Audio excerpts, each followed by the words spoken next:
নমস্কার, hello and a very, very, very good evening. আজকে Friday and every Friday আমরা একটা চ্যাপ্টার লিখি on Dulhan diaries partnered by Senco golden diamonds. এই অনুষ্ঠানের একটাই উদ্দেশ্য, যাদের বিয়ে হচ্ছে, তারা যেন বিয়েটা খুব সুন্দরভাবে সুসম্পন্ন করতে পারে। তাদের জীবনের চেকলিস্ট যেন থাকে খুব সুন্দর, যাতে তাদের কোনো রকম প্রবলেম না হয়। আর যাদের বাড়িতে বিয়ে হয়ে গেছে, may the couples live happily ever after. কিন্তু এর মধ্যে অনেকে আছে যারা হয়তো এখন মানে আগেকার দিনে দেখতে গেলে ভীষণভাবে বিবাহযোগ্যা, but they are happily single. তাই আজকের আড্ডা কিন্তু হচ্ছে সিঙ্গলস ক্লাব। দুজন একদম very dashing, intelligent, smart women of 2025। তাদের সাথে করব আলাপ, জানবো তাদের জীবনে কি হচ্ছে প্ল্যান অ্যাবাউট ম্যারেজ, ওয়েডিং, ওদের পার্সোনাল লাইফে ওরা কিভাবে দেখে বিয়ে ব্যাপারটাকে, কেমন হবে পার্টনার, সবকিছুই জানবো তাদের জীবনে পাত্রের জন্য চেকলিস্ট। তাই without any further delay let me welcome the two dashing gorgeous girls, Shramana Banik এবং Purbasha Palit. Hi Shramana and Purbasha. Hello. Hi. Hello. আমি ছোট্ট হাই করে তোমাদের একটু রূপসাদি। বলবো একটু হ্যালো, খুব ভালো লাগছে তোমরা দুজনে এসেছো এবং সিঙ্গলস ক্লাবের দুজন সদস্য। তো তোমাদের দুজনের কাছ থেকে আগে প্রথমে জানবো তোমাদের ইন্ট্রোডাকশন। অফকোর্স তোমাদের সম্বন্ধে একটু করে ছোট্ট করে বলো, যাতে সবার সাথে একটা আলাপ হতে পারে। আর তার সাথে ডেফিনেটলি জানতে চাই, এই যে দুলহান ডায়েরি, দুলহান শব্দটা শুনলেই শ্রমনার কি মনে হয় আর পূর্বাশার বা কি মনে হয়? So over to both of you. অনুরোধ করবো শ্রমনাকে প্রথমে বলতে, তারপর পূর্বাশা। Hello everyone. হ্যালো রূপসাদি।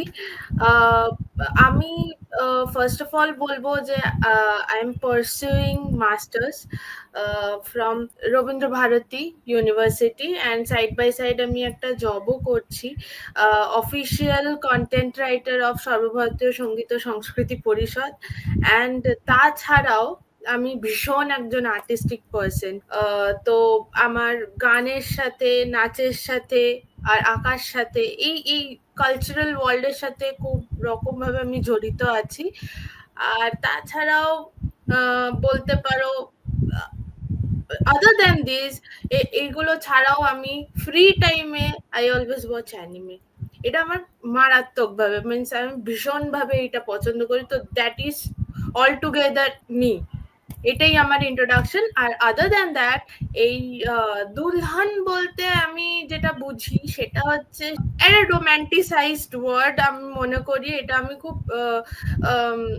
আমরা ছোটবেলা থেকে অনেক মানে আমি আমার দিদি দাদা, আমি সবচেয়ে বাড়ির ছোট, সো দিদি দাদাদের বিয়ে দেখেছি অ্যান্ড সেখান থেকে আমার মনে হয়েছে যে একটা দুলহান ব্যাপারটা একটা বড্ড একটা ফেরি টেল বিষয় আমার কাছে। যে কখনো বিয়ে করব, করে তারপর সেই যে দুলহানের সাজ, that is a fairy tale for me. That's it. আচ্ছা, তো কামিং টু মি, আচ্ছা, আই এম পূর্বাশা পালিত। হ্যালো, নমস্কার সবাইকে যারা দেখছো। আর আমি বলতে গেলে আমি ব্যাচেলার্স করেছি ইংলিশে ফ্রম ক্যালকাটা ইউনিভার্সিটি। অ্যান্ড তারপর আমার যেহেতু মিডিয়া রিলেটেড জার্নালিজম এগুলোতে খুব শখ বরাবর, তো সেই কারণে আমি মাস্টার্স করি অ্যামিটি ইউনিভার্সিটি থেকে ওই বিষয়। তারপর এখন বিভিন্ন কাজকর্ম করে এখন কারেন্টলি আমি ফ্রিল্যান্সিং করি, কখনো রাইটিং, কখনো এডিটিং। সো সব মিলিয়ে আবার কখনো কখনো রিসার্চারও, মানে ইন্ডিপেন্ডেন্ট রিসার্চ করি, পেপার্স লিখি। তো এই নিয়ে এখন চলছে, মানে অনেক কিছুই করার চেষ্টা করছি, তো বিট মেসি এই মুহূর্তে। আর আমার হবিসগুলো সেরকম একটু মেসি, মানে অনেক কিছু করতে চাই, মানে ওই ফটোগ্রাফি, আঁকা, কখনো কখনো মানে পোস্টার এডিট করে ফেলি, ভিডিও এডিট করে ফেলি, ইউটিউব চালাই। তো সব মিলিয়ে আর কি মানে মিলেমিশিয়ে করার চেষ্টা করছি, মানে সবকিছু মানে চেটেপুটে আর কি ট্রাই করার চেষ্টা। তো আর দুলহান বলতে মানে এটা খুবই মানে এইভাবে ভাবিনি কোনোদিন যে দুলহান হিসাবে এখন কি বলবো। তবে আমার কাছে দুলহান বলতে star of the day, like star of the day, star of the month, everything. মানে দুলহান মানে ম্যারেজ জিনিসটাই মানে একটা অনেকগুলো মাস ধরে চলে। তো যে দুলহান হয় সে শুধু একটা দিনের জন্য না, কিন্তু তাকে কিন্তু প্যাম্পার করা হয় মানে থ্রু আউট কয়েক মাস ধরে, এবং সেই দিনে দ্য মোস্ট সে প্যাম্পারটা পায়। অ্যান্ড তো দুলহান আমার কাছে সেইটারই ডেফিনেশন। অ্যান্ড তার চেয়ে বড় কথা খুব একটা হ্যাপিনেস। দুলহান মানে একটা হ্যাপিনেস, একটা মেন ক্যারেক্টার। এখন একটা খুব ট্রেন্ড উঠেছে যে মেন ক্যারেক্টার এনার্জি। তো দুলহান ইজ লাইক দ্যাট, ওই মেন ক্যারেক্টার এনার্জি ওই দিনের জন্য। অ্যান্ড দুলহান মানে দ্য বিউটি অ্যান্ড দ্য মানে সিম্বলিজম অফ লাভ, মানে দুলহান এত কিছুর ডেফিনেশন হতে পারে। তো আমার কাছে মানে এই এতগুলো ডেফিনেশন মিলিয়ে দুলহান।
তোমাদের সাথে আলাপ হয়ে আমার দারুণ লাগছে, আর দুলহানের ডেফিনেশনটাও একদম জবর হয়েছে।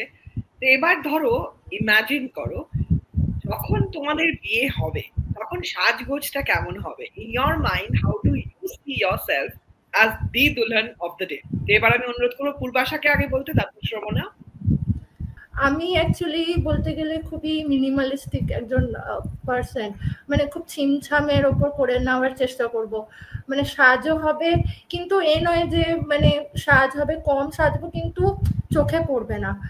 তো কম সাজবো, একটু ক্লাসি, একটু এলিগেন্ট, কিন্তু খুব বেশিও না, কিন্তু আবার লোকের চোখেও পড়বে। তো এরকম টাইপের। এবং আর তার সাথে মানে পুরো ব্যাপারটা একটু যেন নিজের হয়, মানে যেন আমার মতো করে সাজতে হয়। এই নয় যে আচ্ছা একজন এইটা সাজেস্ট করছে আর একজন ওইটা সাজেস্ট করছে, সেরকম না। কিন্তু মানে আমি যেরকমটা চাইবো সেরকমই হবে। হ্যাঁ, কেউ দিতেই পারে সাজেশন অবভিয়াসলি, কিন্তু দিনের শেষে আমার কথা চলবে, ওরকম একটা ব্যাপার যে আমি এরকমই সাজবো, খুব বেশিও না খুব কমও না, কিন্তু একদম স্টার মনে হবে at the end of the day.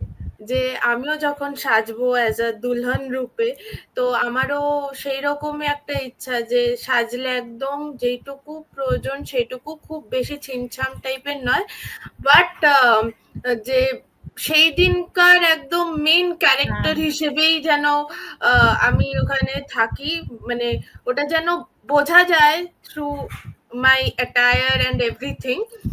But আবার বেশি ভূতের মতো সাজগোজও আমি করতে চাই না, একদম সিম্পল বাট একদম sorted classy, that's it. Great, এটা তো বুঝলাম যে মেকআপের কথা হলো বেশি, মানে ছিমছাম একটা গেট আপ হবে। লাল বেনারসি শাড়ি নাকি modern pastel shaded Hollywood wedding? সাজগোজটা when I am wanting to know, একটু জামা কাপড় কেমন হবে, গয়নাগাটি কেমন হবে সেটাও একটু জানতে চাই। আমি বেসিক্যালি বাঙালিয়ানাটাকে খুব পছন্দ করি, তো আমার খুব ইচ্ছা যে দ্যাট রয়্যাল বেঙ্গল টাইপের, মানে নট রয়্যাল বেঙ্গল অ্যাকচুয়ালি, আমি ওই বাঙালিয়ানা ব্যাপারটা আমার বিয়েতে খুব রকম ভাবেই আমি চাইবো, যে একদম ওই বেনারসি শাড়ি, ওই রকম সাজ, প্লাস একদম সোনা দিয়ে একটা মোড়ানো যেরকম ব্রাইড হয়, ইটস লাইক দ্যাট, আমি ওই রকম সাজটাকেই প্রেফার করব আমার জন্য। আমি মনে করি যে মানে সাজবো সেটা যেন মানে দিনের শেষে আমাকে খুব বেশি টায়ার্ড না করে ফেলে। মানে এক একটা হয় যে খুব হেভি শাড়ি হয়ে গেল, বা খুব হেভি জুয়েলারি, বা মানে জুয়েলারি থাকবে কিন্তু বেশ লাইট ওয়েটও হবে, মানে আহ, মানে এলিগেন্ট লাগবে, ডিজাইনগুলো খুব ইন্ট্রিকেট হবে, কিন্তু যে ক্যারি করছে, দুলহান যে ক্যারি করছে, ব্রাইড যে ক্যারি করছে, তার যেন এটা না মনে হয় যে আচ্ছা আমি এত কিছু নিয়ে কিভাবে ক্যারি করবো। তো ওরকম সুন্দর ডিজাইনের, কিন্তু ঠিক সেরকমও মানে easy to carry, easy to handle, মানে দেখতেও ভালো লাগবে, ব্রাইড নিজেও ক্যারি করতে পারবে ওরকম জুয়েলারি। এবং তার সাথে মানে হাতের একটু বেশ ভরা ভরা, তারপর এখন কি সুন্দর সব ডিজাইন বেরোয় গলার, মানে খুব বেশি ভারীও না, আবার ভরাট ভরাট লাগে ওরকম জুয়েলারিস। এবং শাড়ির বলতে গেলে যে হ্যাঁ, আমি ওটা প্রেফার করি যে বাঙালি মেয়ে যখন ডেফিনেটলি মানে বাঙালি মতে, মানে বাঙালির মতো করে বিয়েটা, মানে শাড়িটাও সাজটাও সমস্ত কিছু, অ্যান্ড রেড তো definitely wedding equals to red, I think আমার মতে তো রেড এলিমেন্ট তো থাকবেই। পারফেক্ট, মানে আমি ইমাজিন করতে পারছি দুজন ভীষণ মিষ্টি মেয়ে লাল শাড়ি পরে, লাল বেনারসি পরে, গয়না গাঠি পরে তাদের বিয়ে, ওয়ান্ডারফুল। এবার একটু বিয়ের সঙ্গে যাই, মানে কবে হবে I am not asking, but মনে মনে মোটামুটি কি প্ল্যানিং, যে এখন 2025 কত বছরের মধ্যে আমরা দেখতে পাচ্ছি যে সোমনা পূর্বাশা বিয়ের জন্য they are getting ready, and at the same time বিয়ে করার আগে যদি একটা চেকলিস্ট জানতে চাই যে পাত্রের মধ্যে এবং পাত্রের ফ্যামিলির কাছ থেকে তোমরা কি এক্সপেক্ট করো, তাহলে পরে ভীষণ ভালো হয়। যে ইট ইজ ভেরি ইম্পর্টেন্ট, কারণ marriage is made in heaven, but at the same time বাস্তবে পৃথিবীতে আমাদের তাদের সাথে থাকতে হয়। তাই ডেফিনেটলি কি চাই কি চাই না সেটা নিশ্চয়ই আজকালকার আধুনিক মেয়েদের কাছে ব্যাপারটা খুব clear, specially seeing the present condition, যে কত কিছু স্ক্যাম হয়, কত কিছু গন্ডগোল হয়। তাই বরের চেকলিস্ট জানতে চাই, শ্বশুরবাড়ি কেমন হবে, আর মোটামুটি বিয়ে মানে প্যাপা করে সানাই যে হবে পাচ্ছে দুই পরিবারে। তো শ্রমণা পূর্বাশা, তোমাদের ওপর যে বলতে চাও প্রথমে প্লিজ বলো, আর তারপরে দাদা কাছে। ওকে, সো আমার বেসিক্যালি এখন একটু কেরিয়ার বেসড চিন্তা ধারণা আছে। আমার কাছে একটাই কথা, আগে নিজের রেসপন্সিবিলিটি নিতে শেখো, দেন বিয়ে। বিকজ বিয়ে একটা টু বি অনেস্ট, ম্যারেজ একটা নিজের মতো করে একটা বড় রেসপন্সিবিলিটি, এক কথা ওটাই বলা যেতে পারে। তো ওটা আমি নিজের রেসপন্সিবিলিটি নিতে পারবো, তখন এই ম্যারেজ থিং এর রেসপন্সিবিলিটিটাও আমি নিতে পারবো বলে মনে করি। তো আমি সেই এজে চলে এসেছি, বাট মেন্টালি যে এজ, সেটা এখন আমার মনে হয় না আসতে পেরেছি। তো ওটা এখনো তাও আফটার 30 ভাবা যেতে পারে। এখন আমি ম্যারেজ রিলেটেড কিছুই ভাবছি না। আর অ্যাবাউট কি ধরনের চেকলিস্ট, আমি মনে করি আমার যে দুলহা হবে বা the person, the partner I will be having or something, তো সে কাইন্ড অফ আমি মনে করি যে সবার আগে দরকার হচ্ছে একটা কম্প্যাটেবিলিটি, একটা কম্প্যাটেবিলিটি থাকবে। আর তাদের মধ্যে মানে তার আর আমার মধ্যে একটা রেসপেক্ট থাকবে, সবচেয়ে বড় কথা। তো এই বেসিক জিনিসগুলো থাকবে বলে আমি মনে করি। নাহলে বিয়ে করলেও এখন তো সত্যি যা হচ্ছে তাতে পরবর্তীকালে 10 বছরও টিকছে কিনা সন্দেহ, মানে it is very scary right now. But এইটা, আর তাছাড়াও আমরা মনে করি মানে অ্যাজ আ বাঙালি আমরা সবসময় মনে করি যে একটা বিয়ে মানে শুধু একটা ছেলে আর একটা মেয়ের বিয়ে নয়, ইটস আ ফ্যামিলির বিয়ে, দুটো ফ্যামিলির মধ্যে বিয়ে হচ্ছে। তো সেই ব্যাপার থেকে দেখতে গেলে আমি এমন একটা ফ্যামিলি সত্যি বলতে চাই যে নাকি আমার সব আমি যেরকম আমাকে আমার মতো করে অ্যাকসেপ্ট করে নেবে।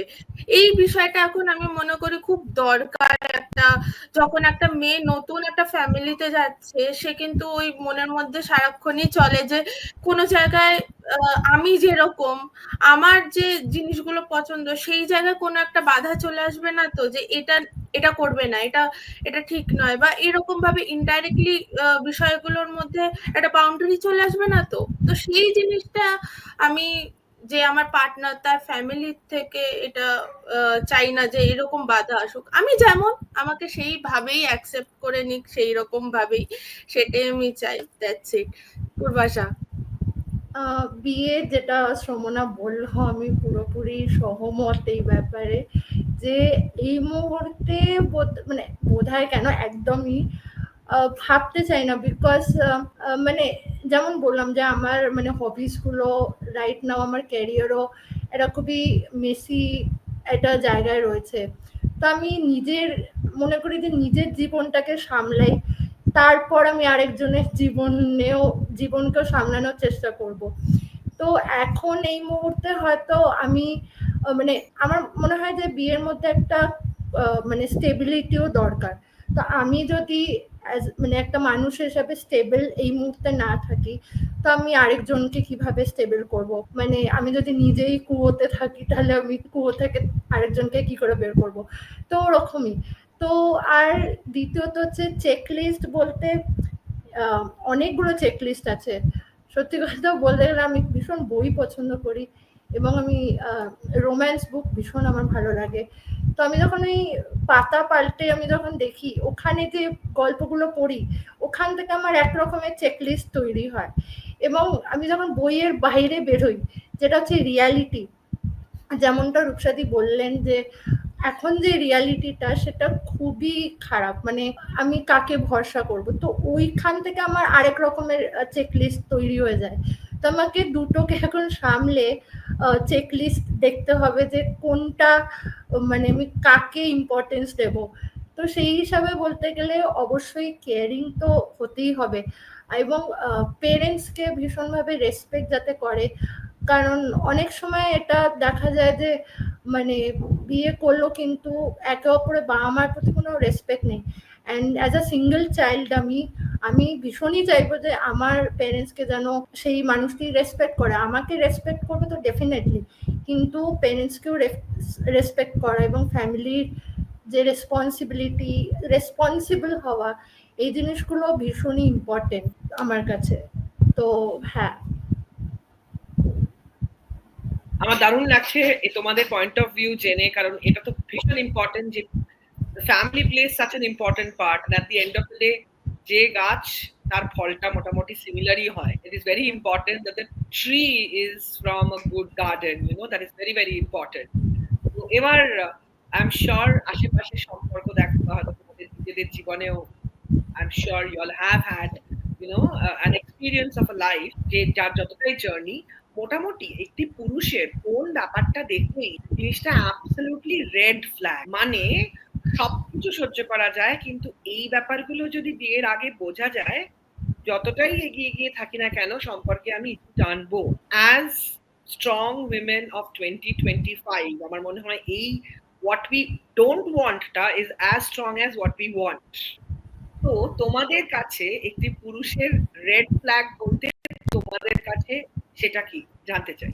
আমার সব থেকে বেশি মনে হয় যে না খুব বেশি দেখায়, মানে আমি এরকম অনেক দেখেছি, খুব মানে মানে আমি এই করি আমি সেই করি, এরকম খুব দেখাতে ব্যস্ত, মানে শো অফ যেটা আমরা বলি।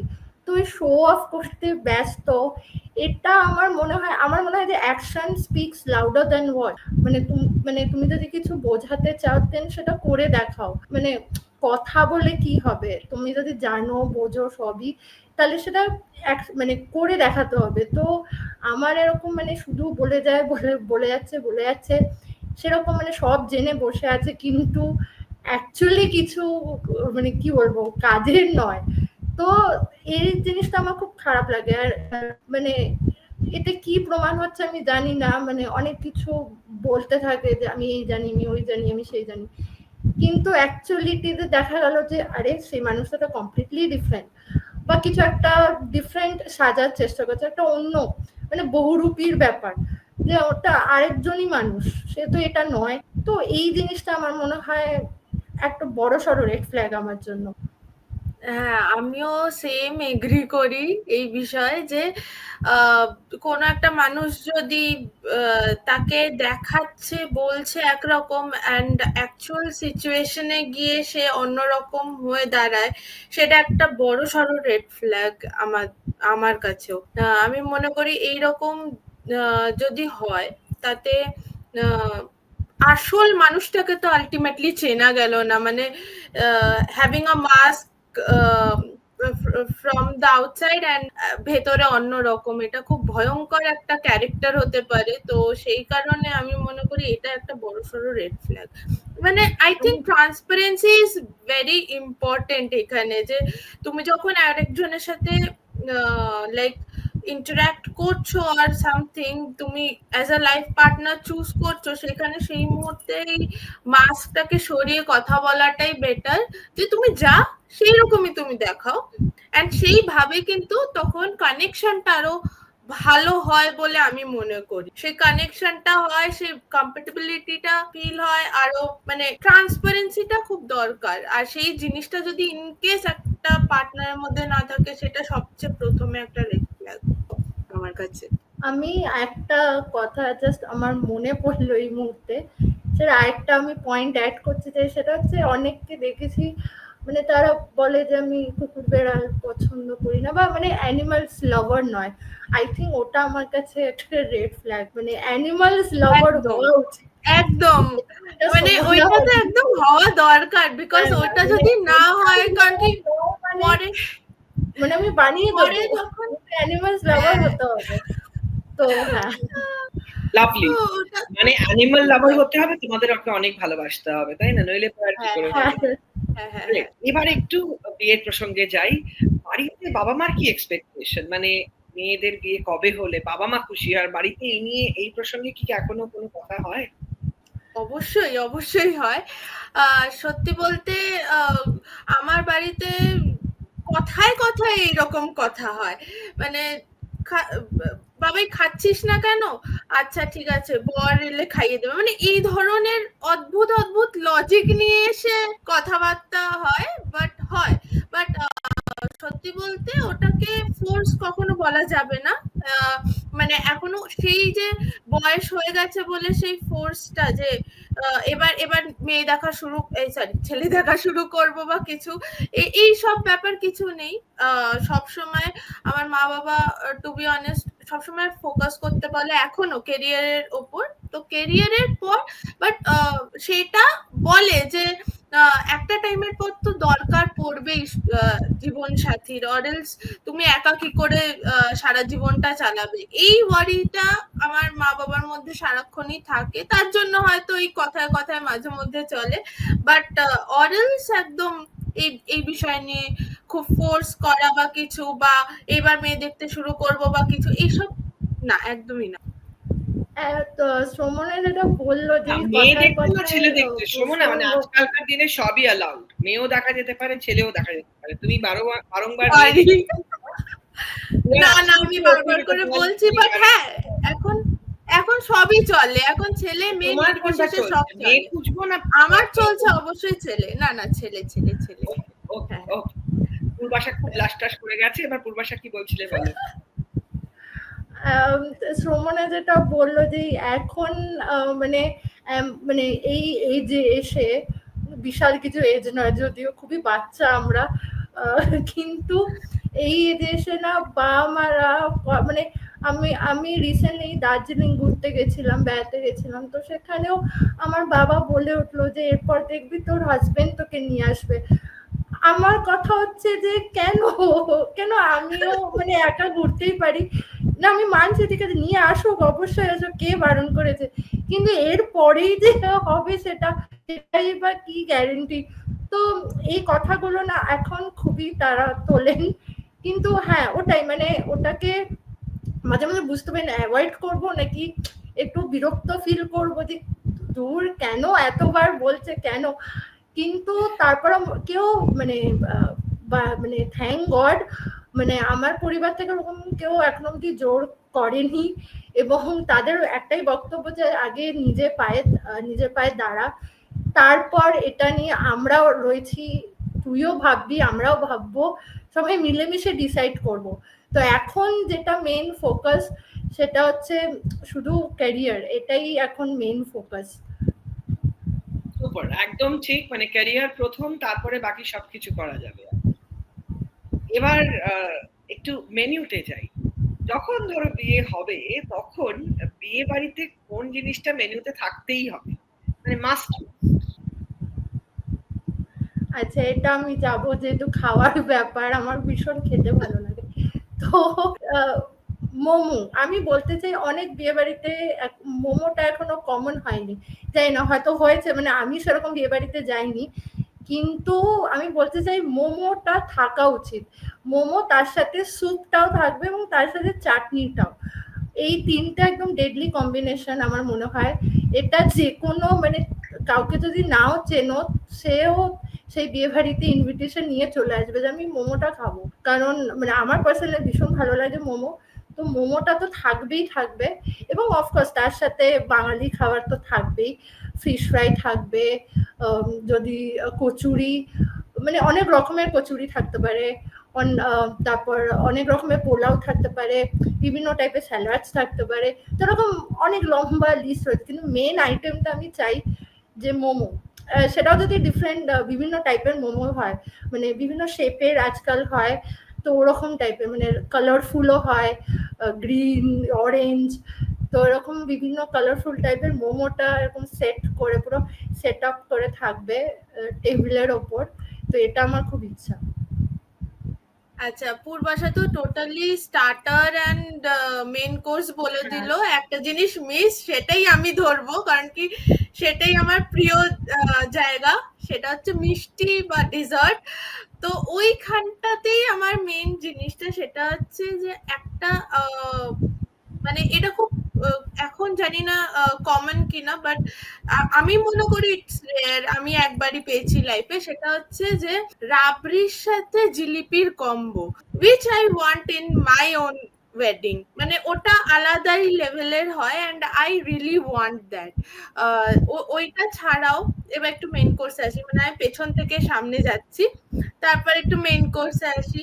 মেন কোর্সে আমি যেহেতু পার্সোনালি আমার বিরিয়ানিটা খুব পছন্দ, যতই কমন হোক না কেন, যাই হোক না কেন, ওটা ম্যান্ডেটারি থাকতেই হবে আমার বিয়েতে।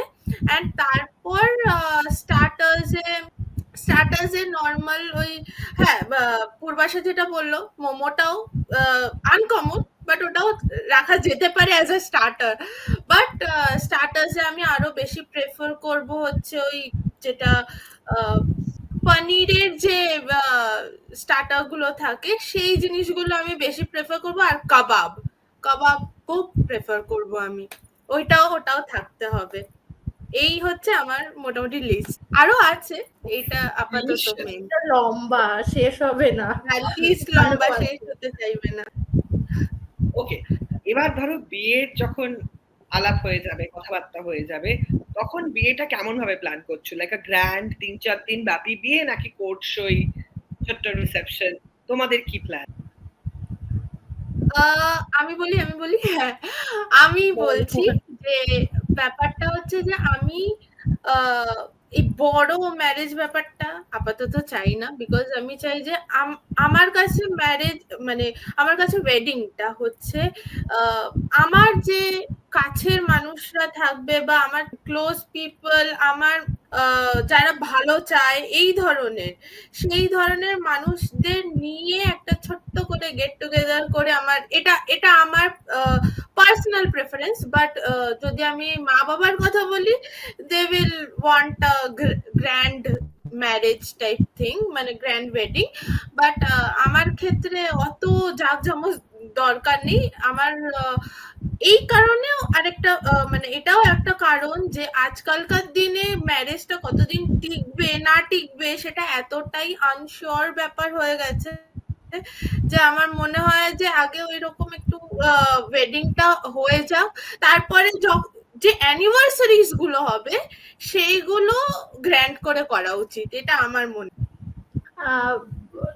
আমার মনে হয় যে না মানে আমার মতে মানে এটা না ডিপেন্ড করবে হয়তো মানে আমার মুডের ওপর, আমার মানে মুড অ্যাস্থেটিক হয় না বিয়ের অ্যাস্থেটিক, ওইগুলোর ওপর। যদি আমার সেই টাইমে মনে হয় যে, যদি আমার মনে হয় যে বাহ মানে এই যে বিয়েটা করছি বেশ লাগছে যে বিয়ে করছি এবার, ও যদি ফিলটা আসে তাহলে হয়তো আমার ইচ্ছা করবে যে একটা গ্র্যান্ড ওয়েডিং হোক। আর যদি মনে হয় যে মুডটা যে না না একটু কাছের লোকদের মধ্যেই ছোটখাটো একটা সুন্দর করে বেশ প্রাইভেট ওয়েডিং টাইপের ওরকম করব, সেটা করব। কিন্তু আমার গ্র্যান্ড ওয়েডিং এর মধ্যে ডেফিনেটলি ডেস্টিনেশন ওয়েডিংটা ভীষণ আমার ভালো লাগে। তো যদি আমার ওরকম মুড হয় তাহলে আমি ওইটাই ডেস্টিনেশন ওয়েডিং মানে সি বিচের সামনে, মানে একদম ফুরফুরে মানে হাওয়া দেবে ফুরফুর মেজাজে, মানে সবকিছু চুল টুল শাড়ি সব উড়বে হাওয়ায়, মানে কোনো গরম লাগবে না কিছু না, সুন্দর করে আরাম করে বিয়ে হয়ে যাবে। আর যদি প্রাইভেট হয় তাহলে শ্রমণা যেটা বললো মানে একদম লিস্ট যাদেরকে না ডাকলেই নয় সেরকম একদম ক্লোজ লোকজনকে ডাকবো।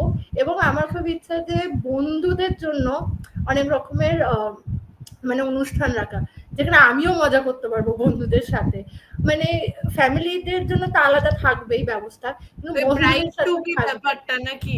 না না সেরকম না, মানে হয় না ব্যাচেলার্স পার্টি বা ওরকম টাইপ। ওই তো ব্রাইড টু বি ব্যাচেলার্স হ্যাঁ, পার্টি। কিন্তু ওই পার্টিটাও মানে অনেক রকমের করে রাখবো, যাতে অনেক দিন ধরে মানে মজাটা করা যায়, যতদিন ব্যাচেলার্স থাকা যায়। মানে ওই ধরে বিয়ে হচ্ছে তার মানে তোর?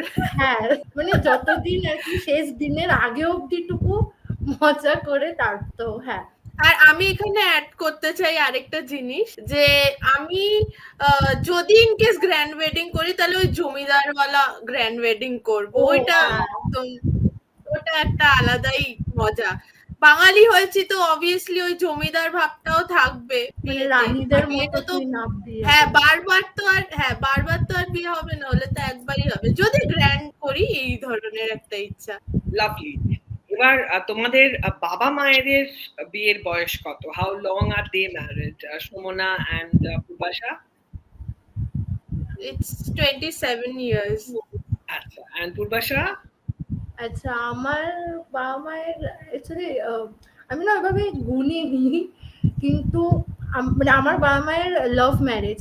তো এবার তো আমার না খুব ভালো লাগে যে আমার বাবা মার লাভ ম্যারেজ, আমি তো লাভ ম্যারেজই মানে ওটাই আমি করবো, ওনারাই আমার ইন্সপিরেশন। মানে এখন তো মানে 30 অ্যাবাভ তো হয়েই গেছে। লাভলি। তার মানে 27 বছর 30 বছর বাবা মায়েদের বিয়ের বয়স। মোটামুটি 30 বছর তো আরামসে সুখে স্বাচ্ছন্দ্যে ঘর করাই যায়। মানে ওনাদের থেকে শিখছি আর কি কিভাবে বোঝা যায় যে এটাও পসিবল। আর আমার কাছে আমার মা বাবার থেকেও আমার দিদা দাদু মানে that couple is much more inspiration for me. মানে ওনাদের মতো কাপল সত্যি বলতে আমি কোথাও দেখিনি, এত বন্ডিং এতটা। আর তারা ইভেন 50 ইয়ার্সও ক্রস করে গেছে। মানে ওটাও পসিবল যে সেটাও আমি তাদের দেখে শিখেছি বা বুঝতে পারি ব্যাপারটা। লাভলি। তাহলে এই যে 50 বছর 60 বছর 30 বছর বিবাহিত জীবন সুখে স্বচ্ছন্দে থাকা যায়, তোমাদের কি মনে হয় এনাদের দেখে that you know what makes a marriage stay so happy and for so long? I think হয়, আমার মনে হয় মানে থিঙ্ক না অবশ্যই হয়, বিকজ আমি নিজের চোখেই দেখেছি। এবং শুধু বাবা মাও না, আমার ঠাকুমা দাদু মানে দুজনের ক্ষেত্রে আমি দেখেছি যে এটা না ডিপেন্ড করছে মানে যে মানুষটার সাথে রয়েছে তারা কি ততটাই পেশেন্সটা খুবই ইম্পর্টেন্ট। কারণ পেশেন্সটা এবং মানে ট্রাস্টটাও খুবই ইম্পর্টেন্ট। মানে এনাদের একে অপরের ওপরে ট্রাস্টটা রেখেছে বলেই এতদিন ধরে রয়েছে। অবভিয়াসলি ঝগড়াঝাটি হবে, কথা কাটাকাটি হবে, মানে একটা জায়গায় থাকলে তো ডেফিনেটলি, কিন্তু সেটাকেও না at the end of the day দেখি যে ওই তো একে অপরের দিকে তাকিয়ে হেসে দিল, হয়ে গেল, শর্ট হয়ে গেল। মানে কোনো এবং ইগোর কোনো ব্যাপার নেই বিয়েতে, কোনো ম্যারেজে যদি ইগোটা থাকে আমার মনে হয় যে সেটা খুবই খারাপ, মানে ওটা ইটসেলফ একটা রেড ফ্ল্যাগ। ইগোটা একদমই মানে এটা খারাপ জিনিস, মানে সে একরকমের ভাবে ভাবছে। এবার যদি আমি ভাবি যে না আমি আগে ম্যাটারটা সলভ করবো না, আমি সমস্যাটা মেটাবো না, তাহলে দুজনেই মুখ ঘুরে বসে থাকবে। কিন্তু সেটা যদি হয় তাহলে আর ম্যারেজটা কি ম্যারেজ রইলো, কারণ ম্যারেজ মানেই কিন্তু একটা লং টার্ম ব্যাপার, মানে একটা অনেক বছরের একটা প্রমিসের, মানে একটা ট্রাস্টের ব্যাপার। সেটা যদি 1-2 বছরেই যদি মনে হয় যে না আমি একে সরি বলবো না, কি আমি ওকে সরি বলবো না, তো তাহলে সেখানে তো ট্রাস্টটাও ভেঙে যাচ্ছে, সেই লং টার্ম ব্যাপারটাই ভেঙে যাচ্ছে। ফলে আমার মনে হয় ওনারা আই থিঙ্ক তাদের মধ্যে কোনো ইগো নেই, এবং মানে একে অপরের প্রতি ইগো নেই, এবং ট্রাস্টটা রয়েছে যে না মানে আমি একে বিশ্বাস করি, ও আমাকে বিশ্বাস করে এই হিসাবে, এবং সেই মানে প্রমিসটা রয়েছে যেটা এতদিন ধরে লং লাস্টিং। মানে এই জিনিসগুলো আই থিঙ্ক খুবই এবং খুব রেসপন্সিবলও আমার মনে হয়, মানে যার কারণে আমি বললাম যে আমি হয়তো এখনো রেডি নই টু টেক দ্যাট রেসপন্সিবিলিটি, কারণ রেসপন্সিবল হওয়াটা ভীষণই দরকার। আমি যদি মেন্টালি যদি এখন প্রিপেয়ার না থাকি, আমার প্রত্যেক মুহূর্তে মনে হবে যে আচ্ছা এখানে এই প্রবলেম আছে, ওখানে এই প্রবলেম, না আমার থাকতে ভাল লাগছে না, আমার সবসময় আমি প্রবলেম খুঁজবো ওখান থেকে বেরিয়ে আসার জন্য, বিয়ে থেকে বেরিয়ে আসার জন্য, আনটিল অর আনলেস পার্টনারটা সেরকম মানুষ, সেরকম বুঝছে, সেরকম পেশেন্স নিয়ে ম্যাটার সলভ করছে, সেম আমার ক্ষেত্রেও। ফলে ট্রাস্ট, রেসপন্সিবিলিটি সব কিছুই ম্যাটার করে, তবে গিয়ে একটা বিয়ে টিকবে। তো এত বছর টিকবে না, এবং সুন্দর ভালো করে মানে টেকা I think not the right word to use, মানে খুব সুন্দর করে ব্লুম করবে, মানে ফুলের মতো ফুটে উঠবে ব্যাপারটা। তো আই থিঙ্ক এই জিনিসগুলো খুবই ইম্পর্টেন্ট, এবং আমার বাবা মার মধ্যেও এবং ঠাকুমা দাদুর মধ্যে এই জিনিসগুলো ভীষণভাবে আমি দেখেছি, তার কারণে ওনারা এতদিন ধরে একে অপরকে ধরে রেখেছে। একদমই, এটা একদম একটা ব্লেসড ব্যাপার যে আমরা এই রকম মানুষদের মাঝে বড় হচ্ছি। আমার যেরকম আমার মা বাবা আর আমার দিদা দাদু এক্সাম্পল দিলাম, এরা সত্যি মানে এত বছরও যে ম্যারেজটাকে নিয়ে সুন্দরভাবে বাঁচা যায়, এটা যেন তারা একটা জলজান্ত এক্সাম্পল, যেটা নাকি আজকালকার দিনের জেনারেশনে কোনো মতেই মানে সেই ব্যাপারটা পাওয়া যাচ্ছে না somehow, which is very scary। তো আমি যদি বলি আমি মা বাবার থেকে বেশি বলবো আমার দিদা দাদুর ব্যাপারে, বিকজ তাদের মধ্যে আমি এমন একটা বন্ডিং দেখেছি, আর সেই বন্ডিংটা কিন্তু সবচেয়ে বড় কথা, আমার দিদা দাদু কিন্তু লাভ ম্যারেজ করেনি, it's a total arrange marriage, আর এজ গ্যাপ মারাত্মক। তো তারপরও 50 ইয়ার্স ক্রস করেছে, ইটস আ বিগ থিং বলে আমি মনে করি। আর আর আমি আরেকটা জিনিস, আমি পূর্বাশা যা বলেছে সব কটার সাথে আমি টিক মার্ক দিচ্ছি, কিন্তু আরেকটা আমি অ্যাড করতে চাই, সেটা হচ্ছে যে মানিয়ে গুছিয়ে চল। মানে এটা শুধু মেয়েদের তরফ থেকে না, মেয়ে ছেলে দুজনেই, মানুষ মাত্রই গন্ডগোল হবে, মানুষ মাত্রই মেস আপ হবে। তো একটা মানুষ মেসড হলে আরেকজন সেটা সামলে নেবে, আর আরেকজন যদি মেসড হয় তখন আরেকজন মানে অপর পার্টনার সামলে নেবে। এই যে ব্যালেন্সটা, this balance is very important. আর ট্রাস্টের সাথে একটা ট্রান্সপারেন্সিও দরকার একটা রিলেশনে, যেটা নাকি মানে তুমি এটা করছো না, বা এটা আমি তোমার করাটা পছন্দ করছি না, সেটা তুমি মুখের উপরে বলে দাও যে হ্যাঁ, আর সেটাও বলার একটা ধরন আছে, আর এমন ভাবে বলবে যে মনক্ষুণ্ণতাও হবে না, বাট জিনিসটা শোধরানোর চেষ্টাও হবে। তো এই ছোট ছোট জিনিস, মানে খুব বড় জিনিস কিন্তু লাগে না একটা ম্যারেজ সামলানোর জন্য আর এতদিন ধরে লং লাস্টিং করার জন্য। দিস লিটল থিংস অ্যাকচুয়ালি একটা বড় সড়ো লং টার্ম ম্যারেজকে কিন্তু এগিয়ে নিয়ে যাওয়ার জন্য এনাফ, এটা আমি মনে করি।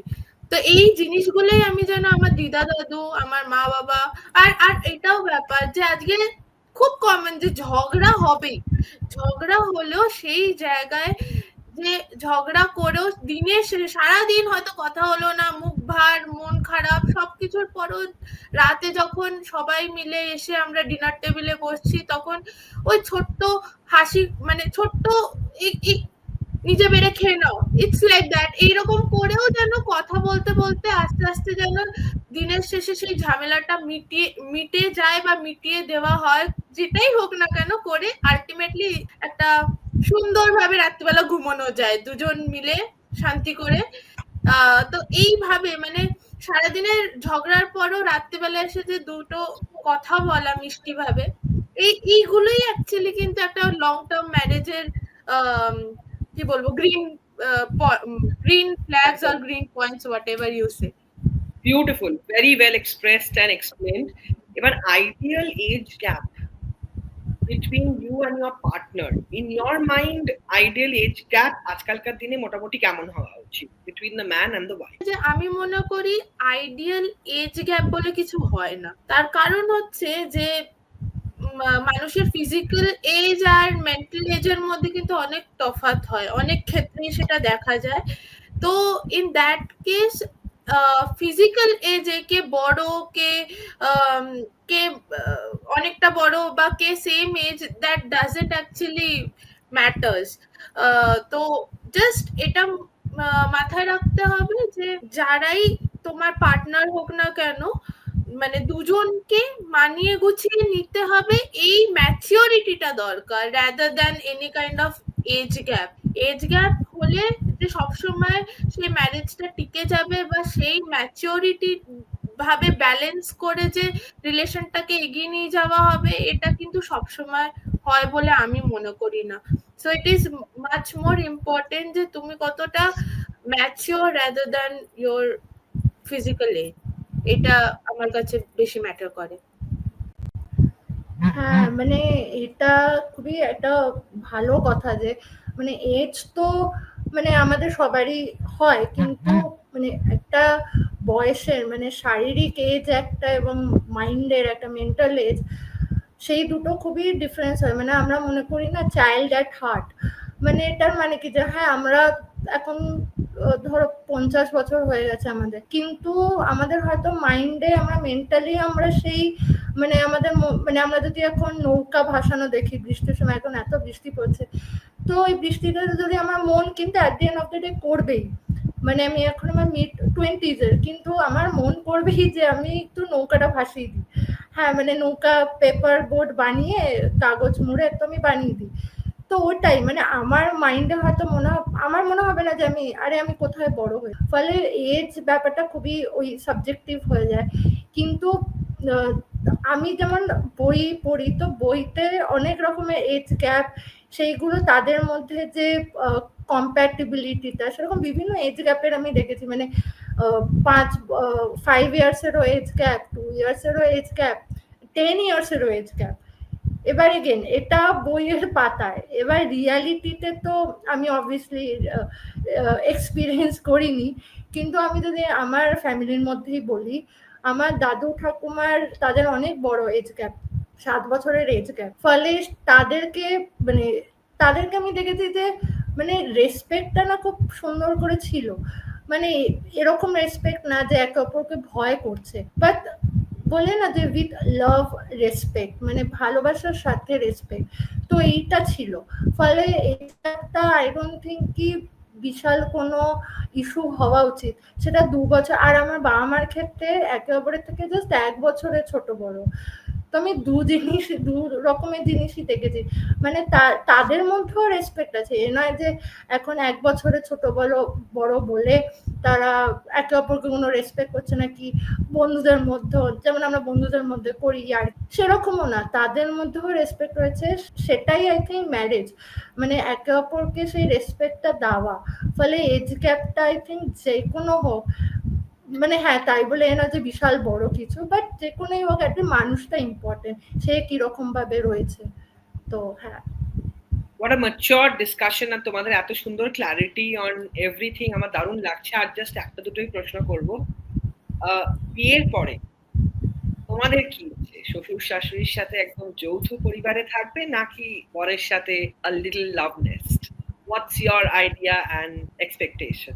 তো আমার মতে হচ্ছে যে এটা ডিপেন্ড করছে।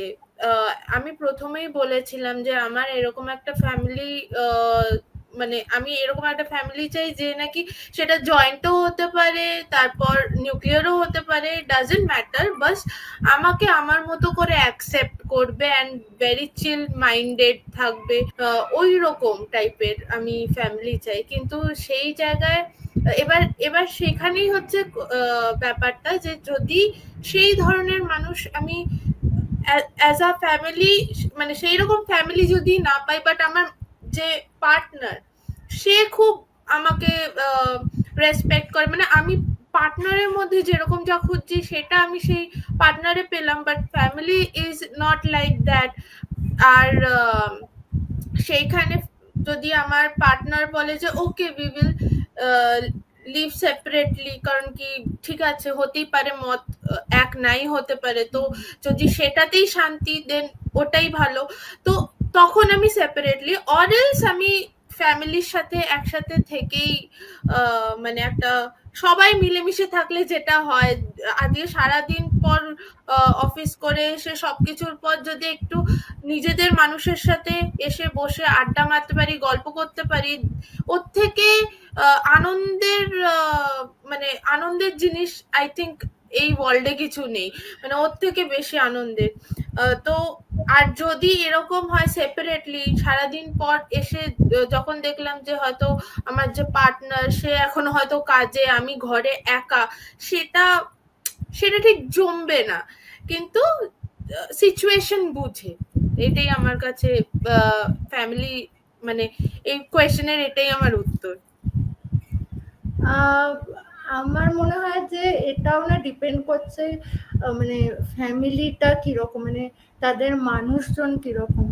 এখন আমি ডেফিনেটলি রেডি আছি সবার সাথে একসাথে মিলে থাকা, because at the end of the day কে এরকম একা, মানে একদম মানে যেখানে এত বড় পরিবার রয়েছে, জয়েন্ট ফ্যামিলি রয়েছে, তো তাদের থাকতে কেন আমি যেচে একা থাকবো? সবার সাথে হেসে খেলে সবাই একসাথে ডিনার টেবিলে বসা, সবাই একটা পুজোর সময় একসাথে আড্ডা দেওয়া, একটা কোনো অনুষ্ঠানে একসাথে হয় না, মেয়েরা মিলে সবাই মিলে বাড়ির মেয়েরা মিলে সাজুগুজু করা, তো এই সমস্ত কিছুর মধ্যে একটা মজা রয়েছে। তো এইগুলো ছেড়ে আমি কেন চাইবো যে আমি একটা কমপ্লিটলি একটা সিঙ্গেল ওয়েতে শুধু দুজনে মিলে থাকবো? কিন্তু হ্যাঁ, এবার ওটাতে ডিপেন্ড করছে যে যদি মানে মানুষগুলোর উপর ডিপেন্ড করছে তারা কতটা থাকতে চাইছে আমার সাথে, বা মানে মানে ম্যানেজ করে থাকতে চাইছে, অ্যাডজাস্ট করে থাকতে চাইছে, তাদের কিরকম মেন্টালিটি, তো সেটাও খুব ডিপেন্ড করে। তো আমি অবভিয়াসলি চাইবো যে আমরা সবাই মিলেমিশে থাকি, সেরকম একটা যদি পরিবার পাই দেন ওয়াই নট। কিন্তু অনেক সময় এরকম হয় যে হাজব্যান্ড ওয়াইফ দুজনেই একটা ডিফারেন্ট জায়গায় কাজ করে, তো তারা দুজনে যখন বাড়িতে আসে, তারা একটা ছোট্ট ফ্ল্যাটের ঘরের মধ্যে থাকছে, কলকাতার বাইরে থাকছে, ঘরের মধ্যে থাকছে, তো তারা কিন্তু লাস্টে দিনের শেষে সেই ফ্যামিলিকেই ভিডিও কল করে দুজনে পুরো পরিবারের সাথে ভিডিও কল হচ্ছে। তো আর সেখানে যদি আমি সুযোগ পাই যে হ্যাঁ আমার ফ্যামিলি তো রয়েছে, তো এখন আমার কাছে দুটো ফ্যামিলি, আমার আগে একটা ফ্যামিলি ছিল, আমার পরে একটা ফ্যামিলি ছিল, তো তার থেকে তো ভালো কিছু হতে পারে না।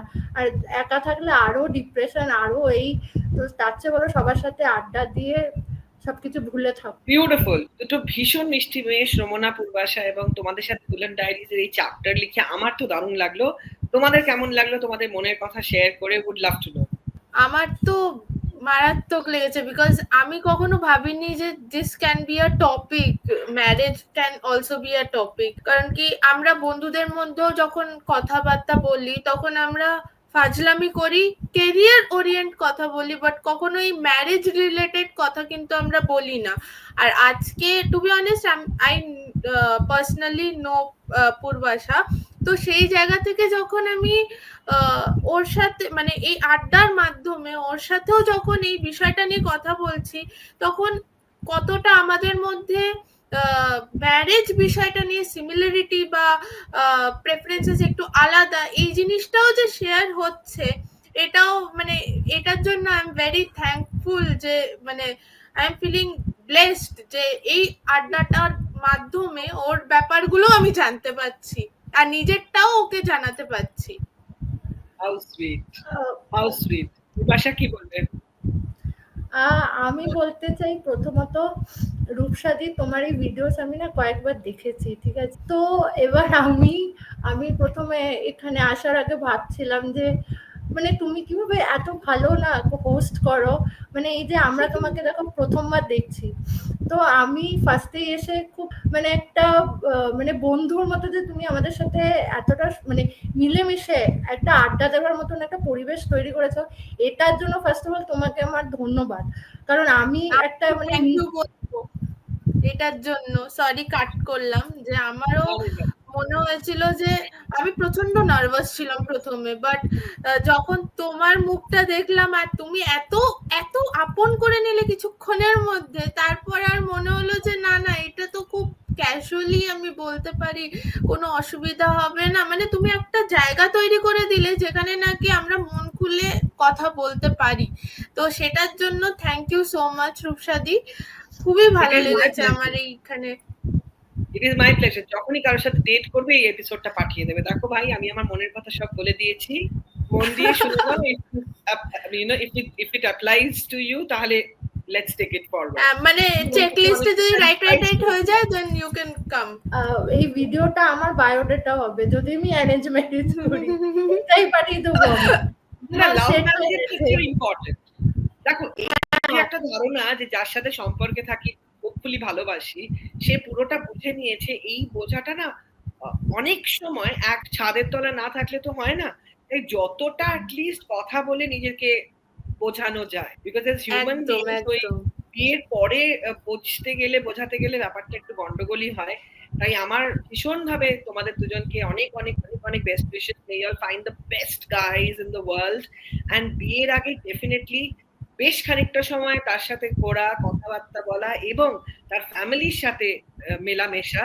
Because at the end of the day, as তোমরা নিজেরাই বললে, a marriage is not just of two individuals but two families coming together. সেখানেও কিন্তু যদি একটা ভীষণ সুন্দর একটা মিষ্টি ব্যাপার থাকে, সম্পর্কগুলো হই হই করে কাটে। তাই তোমাদের দুজনকে অনেক অনেক ধন্যবাদ জানাচ্ছি সেনকো গোল্ডেন ডায়মন্ডস কে for creating this platform to have this conversation. And of course Anamika, আমাদের টিমের একজন very important integral member, Anamika Mukhopadhyay, for connecting the dots with the beautiful singles club girls. And thanks to her too, ekdom. Yes, thanks to her too. Among backend team Shayanjit, Raj and everybody jara help করে to put this thing together, and Partho and Shubhajit and everybody. আর তোমাদের দুজনের জন্য থাকছে একটা prize, যেটা of course তোমাদের কাছে পৌঁছে যাবে। And thank you so very much for being a part of this conversation. Thank you so much. Bye, all the best. Bye, thank you. Bye.